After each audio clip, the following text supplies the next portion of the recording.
I call you to worship with these words from W.E.B. Du Bois. Save us, world spirit, from our lesser selves. Grant us that war and hatred cease. Reveal our souls in every race and hue. Help us, O human God, in this thy truth, to make humanity divine. Good morning. I'm Kevin Geist, a member of the worship team and your lay liturgist today. And I want to start by saying, I miss you. I miss being together. I miss seeing your glances, hearing your laughter, seeing your smiles, your handshakes, your hugs. But I'm content this morning to welcome you here to my home and this virtual service of the Unitarian Church of Harrisburg. Because of the continuing danger of coronavirus, the building remains closed, but the church remains open. Today and every Sunday, there is a live virtual coffee hour from 11:30 a.m. to 12:30 p.m. with breakout rooms for conversation. Please check your email and the website at uchbg.org for details and updates. Please send your joy or sorrow via the link in the email you received in the announcement of today's service and indicate whether you give permission for it to be read in next week's service. If you are a visitor or a newcomer, I invite you to explore the website, uchbg.org, to learn more about the church and its activities. Whoever you are, wherever you live, whomever you love, whatever you do for a living, you are welcome here at the Unitarian Church of Harrisburg. I invite those of you at home to light a chalice or a candle or whatever you choose to serve as your center of focus for our service. We light together. We light together this symbol of energy, light, and life. To remind us of the energy within us, of the energy of our lives, of the light that is in each of us, of the light that each of us is. You can read along with me the unison words of affirmation supplied in the chat box in the session. Love is the spirit of this congregation, and service is our gift. This is our great covenant, to dwell together in peace, to speak our truths in love, and to help one another. Our opening song this morning is Black and White. The words are in the chat box if you would like to sing along. Oh, the ink is black, the page is white. Together we learn to read and write, to read and write. And now a child can understand, this is the law of all the land, all the land. Oh, the ink is black, the page is white. Together we learn to read and write, to read and write. Their robes were black, their heads were white. The schoolroom doors were closed so tight, were closed up tight. 9 judges all set down their names to end the years and years of shame, years of shame. Their robes were black, their heads were white.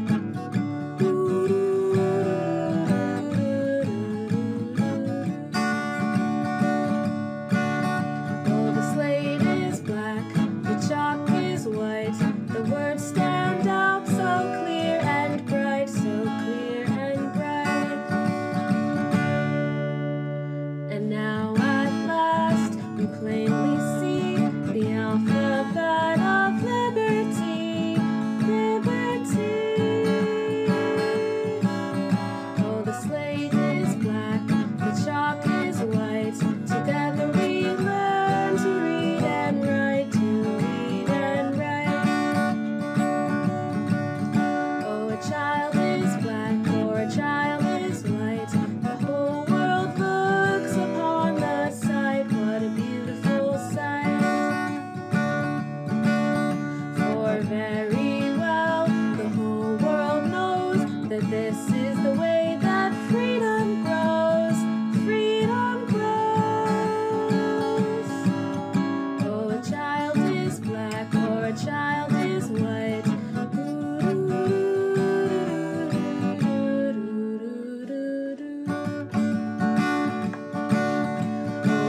name is Corey, and I serve as your Director of Religious Exploration. I have with me today Jake, as he wanted to hear today's story. The story is titled, I Am Perfectly Designed by Karamo Brown. This story is an exuberant celebration of loving who you are exactly as you are. Karamo Brown is the culture expert of Netflix hit series Queer Eye, and Jason Brown, featuring illustrations by Anusha Syed. In this empowering ode to modern families and that special bond between parent and child, this story is infused with the trademark warmth and wisdom that established Karamo as a beloved public figure. Let's begin our story. First, there was you, Dad. Then there was me. And now there is us. That's right. Now there is us. When you first saw me, you said, he is perfectly designed from his head to his toe.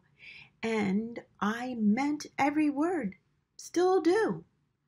The first thing I remember is being carried on your shoulders while you walked me all over the city. Remember that? I had such a big baby head. Indeed, but your big baby head was perfectly designed for you. When I was real little, I thought you could touch the moon. Remember that? We'd sit on the roof and reach for it.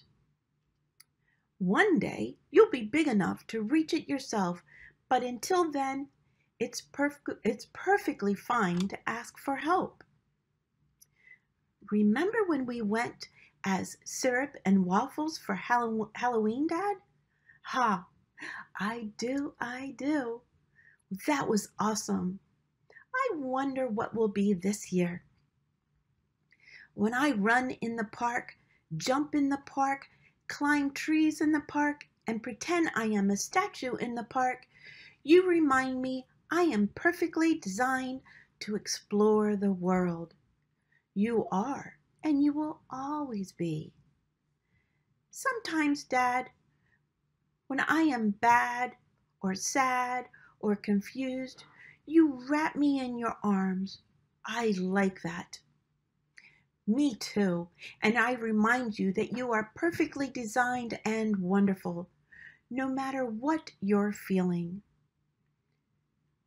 Dad, when I grow up and leave home, will you miss me? Yes, very much. Will you go into my room and play with my race cars and stuffed animals? You know I will. Will you sit on the fire escape and feed the pigeons like we do in the summer? The pigeons and the sparrows. Will you remember our favorite movies? I will, and I will invent some new ones too. Dad, will you always think of me? Always. You know what, Dad? What? I will always remember walking through the city and sitting on your shoulders, and maybe when you're older and I'm taller, I can carry you on mine, because we are perfectly designed for each other. That's right.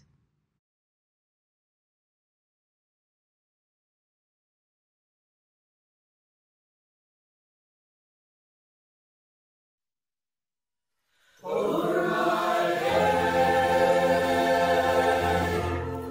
I hear music in the air. Over my head, I hear music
was beautiful. When I was a kid, I prayed to God about all sorts of things. But as I grew, those prayers changed. I think the last time I prayed as an agnostic, sort of believer, I was about 30 years old. I prayed that our baby would be healthy. I wanted a lot more from my life than just that. But when it came to asking God for favors, I had decided that most of them were too selfish or things I should do for myself and not really appropriate to ask of him. And yes, my pronouns for God were he, him, his. My invisible God had an invisible penis. But by the time I was 32, my belief in God had dwindled to non-existent. However, I continued to pray. I found prayer useful. As we go through the struggles of life, there are endless circles of confusion, chatter, and chaos that swirl in our minds. How do we handle that in a productive way? Have you ever had a concern or an anxiety that you thought was just too complex to explain to someone with a different life experience than yours? A different life experience than yours. That would be everyone, wouldn't it? Okay, so that you wouldn't need to make lengthy explanations or justifications, could you imagine laying out this concern to someone who had already witnessed everything in your life completely? When one prays, God does not stop to protest and say, oh, that's not true, or I don't understand. Or to say this from a humanist perspective, when one prays, no one interrupts you to protest, to say that's not true, or I don't understand. For me, this is the irreplaceable value of prayer. It allows me to make a definition out of all of that chaos. Prayer is the flip side of meditation. For me, prayer signifies grabbing that bull by the horns. Meditation signifies taking a deep breath, focusing on that breath, and letting it and everything else go.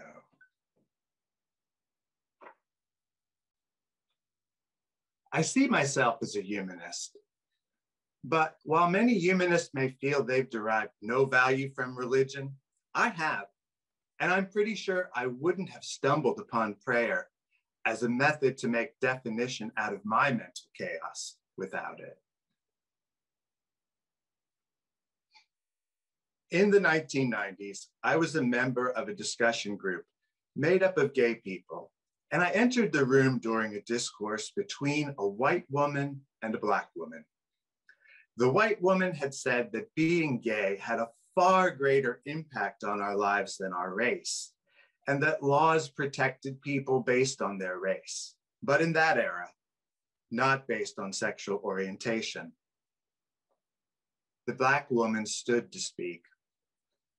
I could tell it was difficult, maybe even painful for her. She said, when I'm on the street or when I enter a room of people I have never met, no one knows I'm gay. Maybe after a few minutes, maybe just then, someone will suspect that I'm gay. When I enter a room, instantaneously, everyone knows that I am Black. My being Black immediately impacts the perceptions of me and my relations with everyone in that room.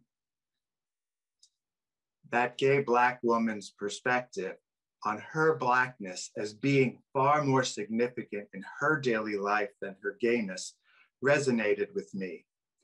I saw my gayness as having been far more important to my daily life than my humanism. The second thing that Black woman's testimony made me realize is that I have a lot to hear and to maybe grow to understand about what it means to be Black and in the case of today's topic, humanist.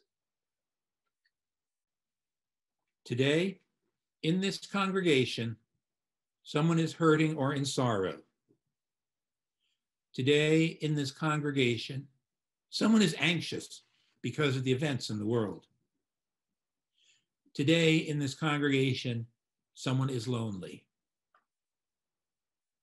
Today, in this congregation, someone is filled with joy and wants to celebrate. For all the fear and sorrow in the world, there are still moments of joy.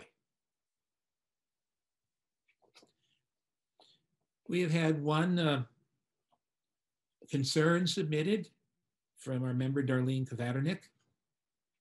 She is requesting thoughts of peace and wholeness for the children and grandchildren of her sister Judy, who died February 14th.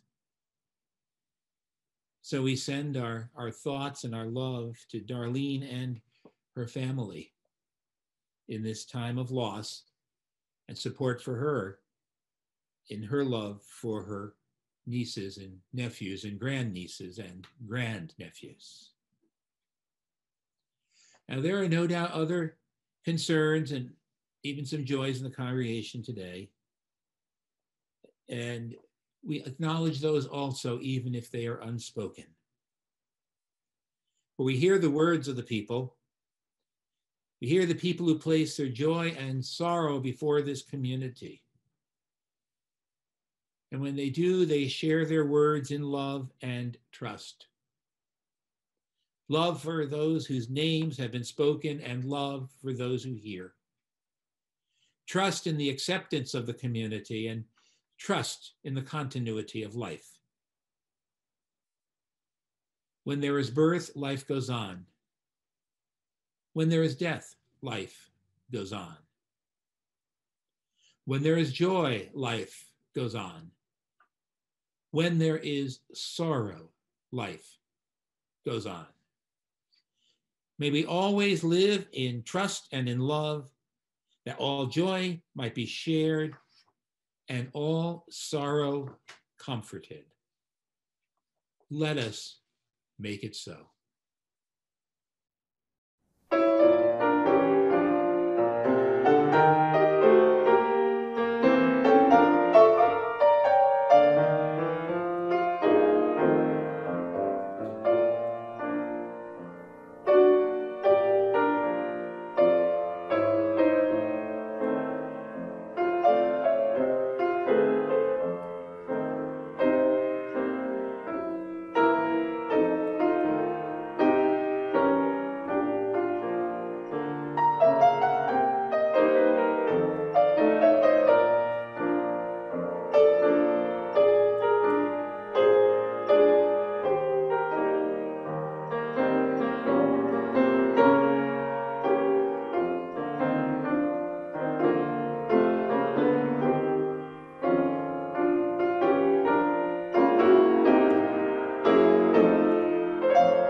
Well, it just occurred to me that I could have added a sorrow in our time before, because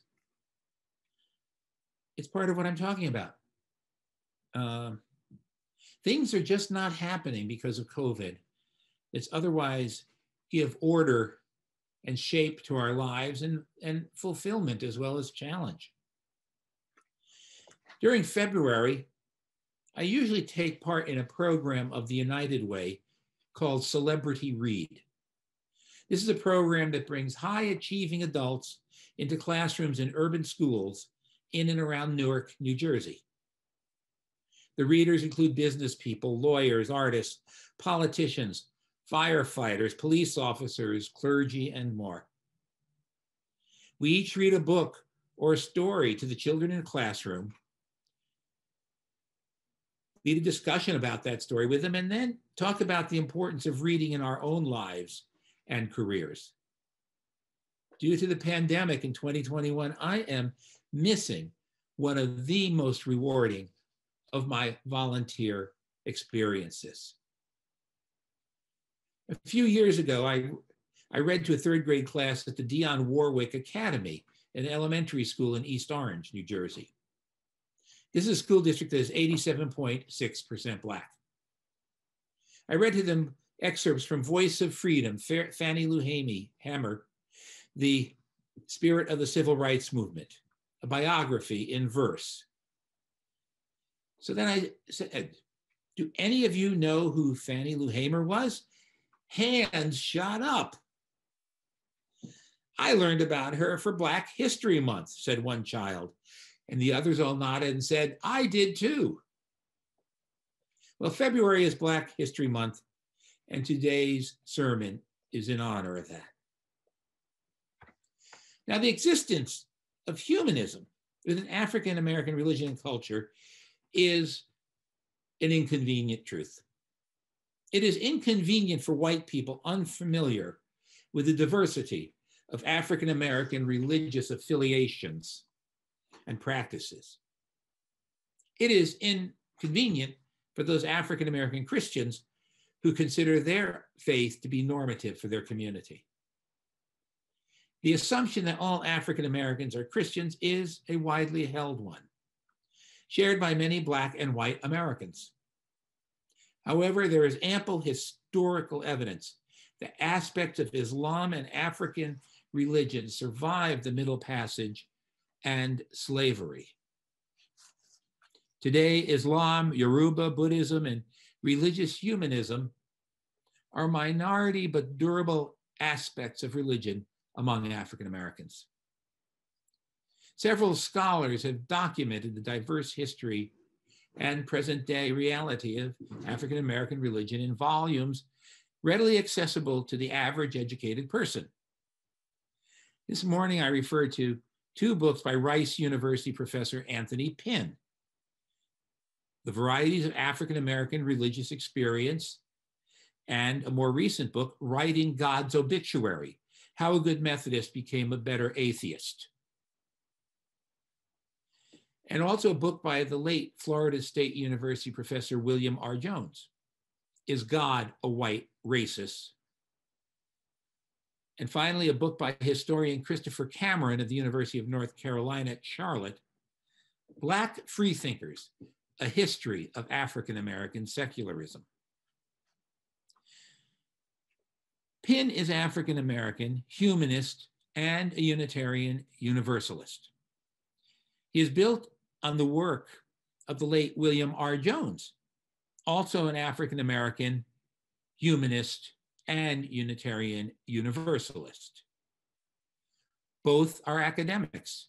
Jones was also a Unitarian Universalist minister with parish experience and served for many years as head of the Religious Studies program at Florida State University. In the 1970s, Jones argued that there were two African American religious traditions. One was theistic and mostly Christian, but not exclusively, and the other, a minority in numbers by comparison, humanistic. Both have long and deep histories, and Pinn works to break, as he put it, the grips of theists on my discipline of theology and affirm humanism as an alternative form of religion. Because of the central role that Protestant Christianity has played and continues to play in African American communities, it is often assumed that Christianity is the only form of African American organized religion. 20 or more years ago, in an effort to build diversity, the leadership of the Unitarian Universalist Association made a decision that it would increase African American membership in our congregations by starting liberal Christian congregations in areas with large African American populations. But I have to ask, how valid is what I call the Christian assumption behind that kind of thinking? In his book, Is God a White Racist?, Jones makes the argument that most understandings of Christian theology as preached in the Black churches are incapable of being theologies of liberation for the African American community. Penn has marshaled historical evidence that calls into question the assumption that African-American liberal religion must be liberal Christianity. As does Jones, Penn makes the argument that Christianity provides an inadequate basis to explain the presence of evil in the world. Christianity cannot successfully explain the evil endured as slavery and racism in a world governed by an all-loving, all-powerful, and just God, they argue. And Penn documents African-American anti-Christianity is the basis for humanism even before the Civil War. He quotes a leader of the African Methodist Episcopal Church, Reverend Daniel Payne, writing in 1839, fearing that slaves would give up on Christianity, when an escaped slave said to him, "White men treat us so bad in Mississippi that we can't be Christians." Even then, many slaves had neither been forced to be baptized, and many had not chosen to be baptized. Now, Penn was far from the first to assert the inadequacy of Christianity to deal with the evils of slavery and racism. While Frederick Douglass, a great leader for the abolition of slavery and a great supporter of women's rights as well in the 1800s, and W.E.B. Du Bois, one of the great Black scholars and radical leaders in the 20th century, both grew up within Protestant Christianity. Both became critics of the limits they saw in Christianity in dealing with evil, particularly the evil of slavery. Douglass worshiped as a Christian while still a slave, although he stopped attending church as a young and free adult. He eventually said in 1870 that the only place he could see God was in the brave actions of men and women, mentioning particularly those who had brought down slavery. In 1889, he was elected as one of the 2 vice presidents of the Free Religious Association, which included radical Unitarians, liberal Quakers, liberal Jews, and a variety of free thinkers. Du Bois was a widely respected sociologist who declared that the United States in the 20th century would be defined by the color line. And he was right. And that was early in the 20th century that he said that, though he lived into the 1950s and was able to see his prediction become true. As the historian David Howard Pitney noted in an essay about Du Bois's religion, Du Bois was a religious liberal. Critiques of Christianity were not limited to political reformers and activists.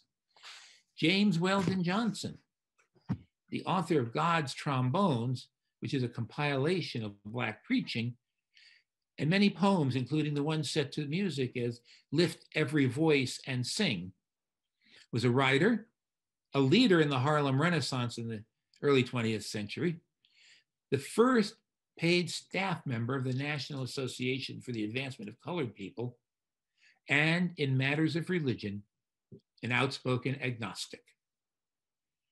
He stated early in the 20th century, and I quote, "My glance forward reaches no farther than this world. I admit that I, throughout my life, have lacked religiosity. I do not know if there is a personal God. I do not see how I can know, and I do not see how my knowing can matter." End of quote. Well, humanism as a philosophy appears in the work of the Harlem Renaissance, in writers such as James Weldon Johnson, who I've mentioned, but also Zora Neale Hurst and Richard Wright, and many others. The poet Langston Hughes, in a memoir of his childhood, described how under family and peer pressure, he allowed himself to be saved at his aunt's church when he was 12 years old, and then cried himself to sleep because, and this is a quote, "I couldn't bear to tell them that I had lied, that I had deceived everybody in the church, that I hadn't seen Jesus, and that now I didn't believe there was a Jesus anymore, since he didn't come to help me." End of quote. He even wrote a poem called Goodbye Christ, published in 1932. Here is one verse. Listen, Christ, you did all right in your day, I reckon. But that day is gone now. They ghosted you up a swell story too. Called it Bible, but it's dead now. Other well-known writers and artists were humanists. In the late to 20th century, James Baldwin was one. And he tells a long story of first his salvation in the church, and then in which he was a preacher as a teenager, and then his disillusionment. In his first well-known book, The Fire Next Time, he tells of how he was introduced to the church. My friend was about to introduce me when the pastor looked at me and smiled and said, "Whose little boy are you?" Now this, unbelievably, was precisely the phrase used by pimps and racketeers on the avenue when they suggested both humorously and intensely that I hang out with them. Perhaps part of the terror they had caused me to feel came from the fact that I unquestionably wanted to be somebody's little boy. I was so frightened and at the mercy of so many conundrums that inevitably that summer, someone would have taken me over. One dozen in Harlem long remained standing on any auction block. It was my good luck, perhaps, that I found myself in the church racket rather than some other. So Baldwin was baptized and was called to preach as a teenager. And after 3 years, he came to view his preaching as performance that had nothing to do with the realities of life in Harlem in the 1930s. It began to take all the strength I had, not to stammer, not to curse, not to tell them to throw away their Bibles and get off their knees and go home and organize, for example, a rent strike. In The Fire Next Time, Baldwin wrote, "If the concept of God has any validity or use, it can only be to make us larger, freer, and more loving. If God cannot do this, it is time to get rid of him." Now, the writer Alice Walker, who's somewhat younger than Baldwin, rejected the Christianity of her rural upbringing, in which the women did the work and the men did the talking. And one essay, she tells a marvelous story about the women getting the church ready on Saturday for Sunday morning. And she eventually came to a naturalistic humanism and also a Buddhist practice. In 1997, the American Humanist Association named Alice Walker Humanist of the Year. And in part of her acceptance address, she describes her spiritual journey. I quote briefly, "I seem to have spent my life rebelling against the church or other people's interpretations of what religion is. The truth is probably that I don't believe there is a God, although I would like to believe it. Certainly I don't believe there is a God beyond nature. The world is God, man is God, so is a leaf or a snake." Humanism has long existed as an organized movement in African American communities. Ethelred Brown, a Unitarian minister from Jamaica, organized a humanistic Unitarian church in Harlem in 1920. He built it on the model of the worship service as a forum with a speaker and a discussion. The church sought to connect religion and politics in a manner that was, according to Brown, in contrast to that of most of the Harlem churches. Some members, especially those who wanted a liberal church in Harlem but were not humanists, complained to the American Unitarian Association about the atheistic tone of the church, which drew many communists and socialists to its membership. And it's worth mentioning that in the books about humanism in African American communities, a good deal is made of the fact that the Communist Party provided not only support for civil rights work for African Americans when very few other groups were doing that, but also a place for religious non-believers, dissenters from the African American community. Pinn says of Ethelred Brown, and quote, Brown believed that African Americans needed to be freed from the emotionalism and superstition and otherworldliness of the old-time religion. Furthermore, he regarded the Harlem Unitarian Church as a church forum where the honey in heaven and harassment in Hades type of religion is not tolerated. There are no amen corners in this church and no sob sister bench.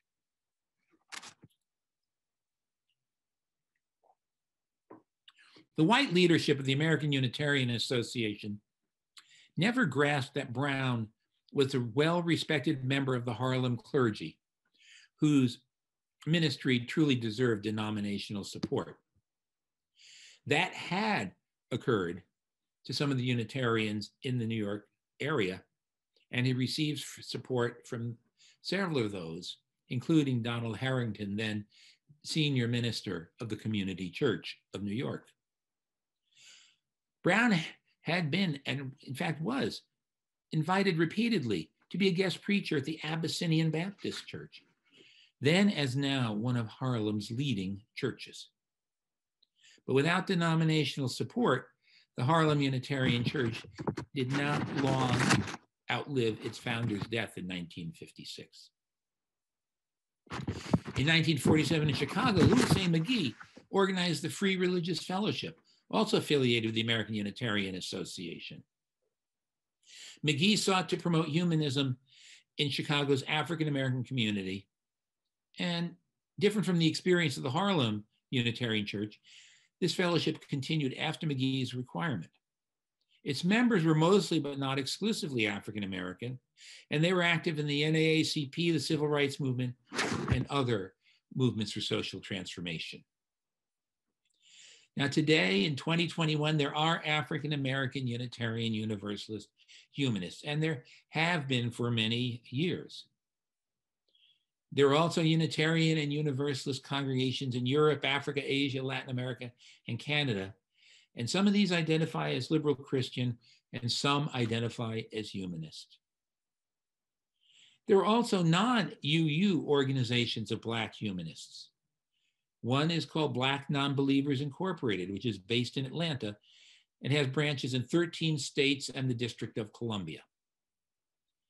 And then there is the thoroughly secular Center for Inquiry, with 11 branches in the US and others in Canada, Europe, Africa, Latin America, and Asia. And it has African American members and groups. The Brooklyn Society for Ethical Culture, a humanistic congregation, has among its growing membership Haitians who have settled in the United States. So African American humanism has a long and deep history and is a vibrant minority voice in 21st century American religion. And this is often a surprise to people who have not seen it close up or near them. And it has long had a home within Unitarian Universalism. Its existence inconveniently challenges the notion, still widely held by many white liberals, that liberal religion, including Unitarian Universalism, is not attractive to people of color. In closing, I remind you that although humanism is often equated with atheism, and many humanists are atheists, humanism is inclusive in its emphasis upon making the human being the center of religious concern. It is not exclusive on matters of ultimate belief. And Bill Jones, who was truly a non-theistic humanist, staunchly so, and today, his protege, Anthony Pinn, are both clear on this point. In 1974, Jones wrote that humanism and theism were growing closer together, not because either humanists or theists were giving up their beliefs, but that both increasingly centered on the freedom, fulfillment, and integrity of the human person and less on beliefs that about which they differed. Now, how one comes to humanism is historical and personal. How white people become humanists is just as historically specific and personal as how Black people become humanists. And some of the stories are well worth your time if you have the chance to read them. So if James Baldwin, Ethelred Brown, W.E.B. Du Bois, Langston Hughes, Zora Neale Hurston, James Weldon Johnson, Louis McGee, Alice Walker, Bill Jones, or any of the other many African-American humanists, that have lived or live now, have anything to teach any of us, it is this. First, the affirmation of the importance of every human being, however categorized or despised he or she may be by others. Now, I know we affirm that kind of thing as Unitarian Universalists, but in dealing with African-American humanism, we are challenged to look at any presuppositions and subtle prejudices we may hold. Second, the capacity and right of every human being to find and create meaning in that person's individual life. Third, the affirmation that life itself is joyful. And fourth, the truth that the transformation of the world is in our human hands. And let us never forget that for people oppressed for centuries, these affirmations and truths are hard-earned indeed. The church donates this month's full offering to Sperenza Animal Rescue, based on a farm near Mechanicsburg. Sperenza Animal Rescue rescues animals, mainly dogs, from a variety of situations. Animals saved have come from owners surrendering, dogs on euthanasia list at kill shelters, and from unimaginable cases of abuse, neglect, and misfortune. Sperenza takes on cases regardless of the medical costs associated and accepts dogs with behavioral issues that most rescue organizations won't consider. It also welcomes volunteers to assist with dog walking and other farm chores. UCH member Debbie Reihart is involved with the organization and nominated them for Share the Plate.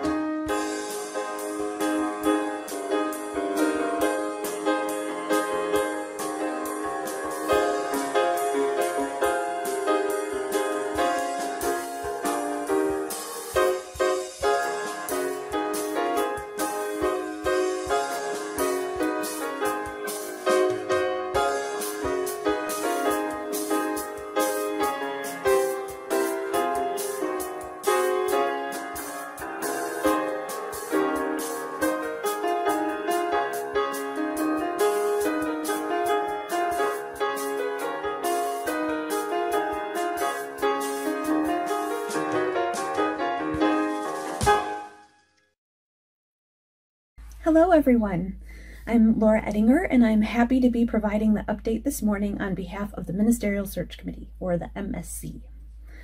As you may have heard in previous MSC minutes, or may have read in News You Can Use, after a thorough vetting and review process, the MSC has narrowed our field of candidates to 4. Now we're in the process of conducting comprehensive reviews of each of the 4 prospective ministerial candidates through the end of March. We will devote 1 full weekend to each candidate, or as we refer to them, pre-candidates, which is not really technically a word, but it's what we use for this type of search. Each weekend includes more in-depth, detailed interviews. During these weekends, we will also observe each pre-candidate conduct a worship service, virtually of course, at another UU church, which has agreed to host our pre-candidate as a guest minister.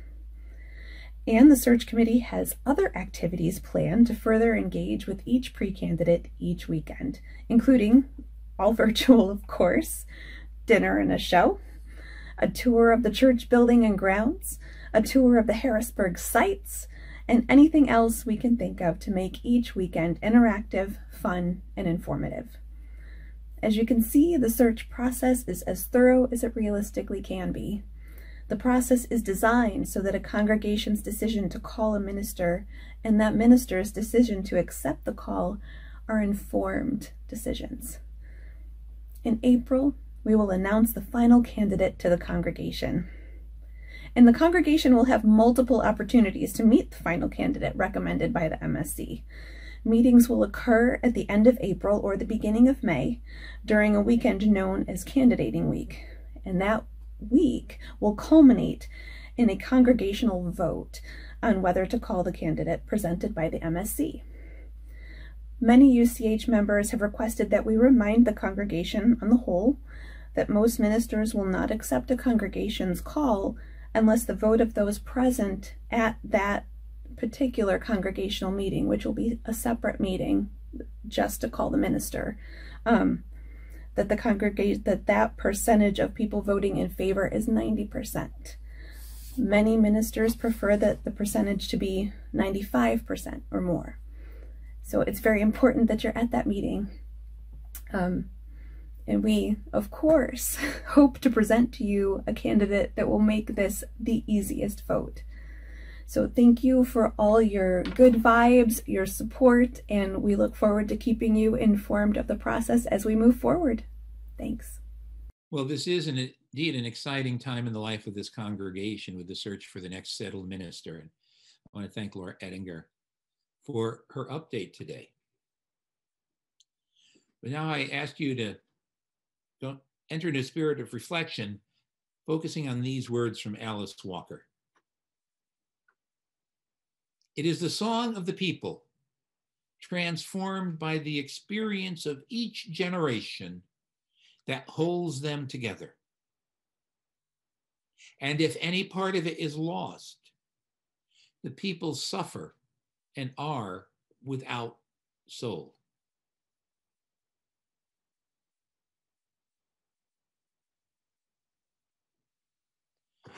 The message this morning has been about the song of a people. History is the record of the song's transformation.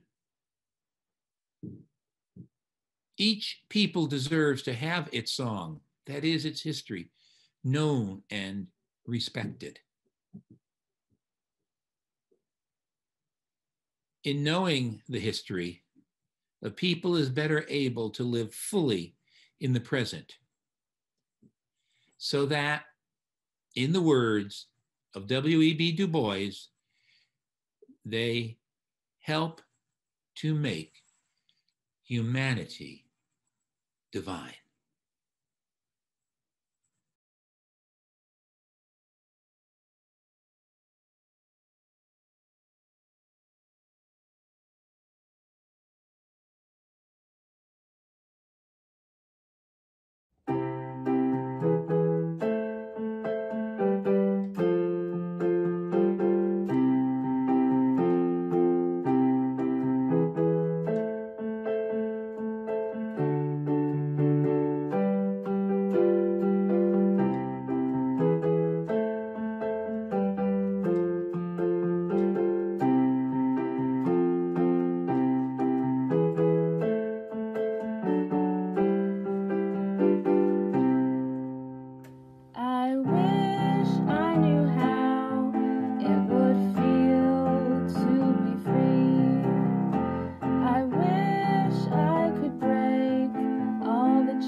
For the benediction, I offer these words by James Baldwin.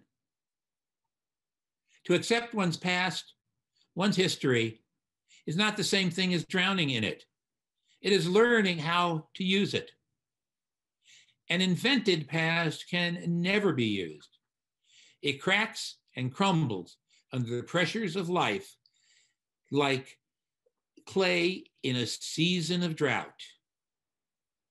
To accept one's past, one's history.